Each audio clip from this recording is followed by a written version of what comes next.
En 1812, Napoléon Bonaparte lança l'une de ses campagnes militaires les plus ambitieuses, l'invasion de Russia. À la tête d'une immense armée appelée la Grande Armée, Napoléon avançait profondément sur le territoire russe. Mais les forces russes utilisèrent une stratégie appelée la terre brûlée, détruisant les ressources et les villes avant l'arrivée des soldats français. Lorsque l'armée de Napoléon atteignit Moscou, la ville était presque vide et en grande partie incendiée. Sans nourriture suffisante et face à l'hiver russe extrêmement froid, la situation de l'armée française devint catastrophique.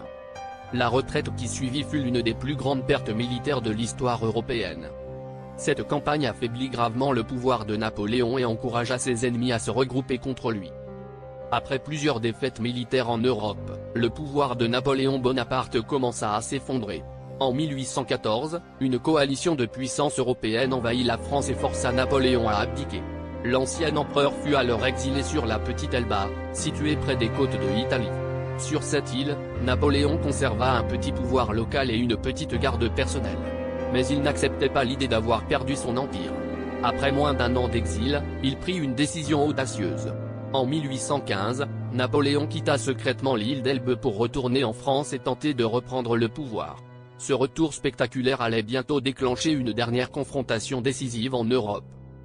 En mars 1815, Napoléon Bonaparte quitta secrètement Elba et débarqua sur la côte sud de la France. Au lieu de l'arrêter, de nombreux soldats envoyés pour l'intercepter rejoignirent son camp. En avançant vers Paris, son soutien grandissait rapidement. Quelques jours plus tard, Napoléon entra dans Paris et reprit le pouvoir sans presque tirer un seul coup de feu. Cette période est connue dans l'histoire sous le nom des Hundred Days.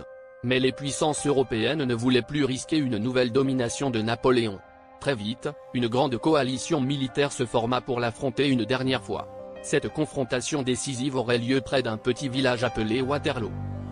Le 18 juin 1815, l'une des batailles les plus célèbres de l'histoire européenne eut lieu près du village de Waterloo. Napoléon Bonaparte affrontait une coalition de puissances européennes déterminées à mettre fin à son retour au pouvoir. Les forces alliées étaient dirigées par Arthur Wellesley, avec le soutien de l'armée prussienne commandée par Gebhard Leberecht von Blücher. La bataille fut longue et extrêmement violente. Pendant des heures, les soldats français attaquèrent les positions alliées sous une pluie et dans la boue du champ de bataille. Mais lorsque les renforts prussiens arrivèrent, l'équilibre de la bataille changea. L'armée de Napoléon commença alors à reculer. Cette défaite marqua la fin définitive de son pouvoir en Europe. En mars 1815, Napoléon Bonaparte quitta secrètement Elba et débarqua sur la côte sud de la France. Au lieu de l'arrêter, de nombreux soldats envoyés pour l'intercepter rejoignirent son camp. En avançant vers Paris, son soutien grandissait rapidement. Quelques jours plus tard, Napoléon entra dans Paris et reprit le pouvoir sans presque tirer un seul coup de feu. Cette période est connue dans l'histoire sous le nom des Hundred Days. Mais les puissances européennes ne voulaient plus risquer une nouvelle domination de Napoléon.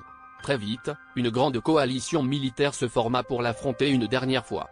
Cette confrontation décisive aurait lieu près d'un petit village appelé Waterloo.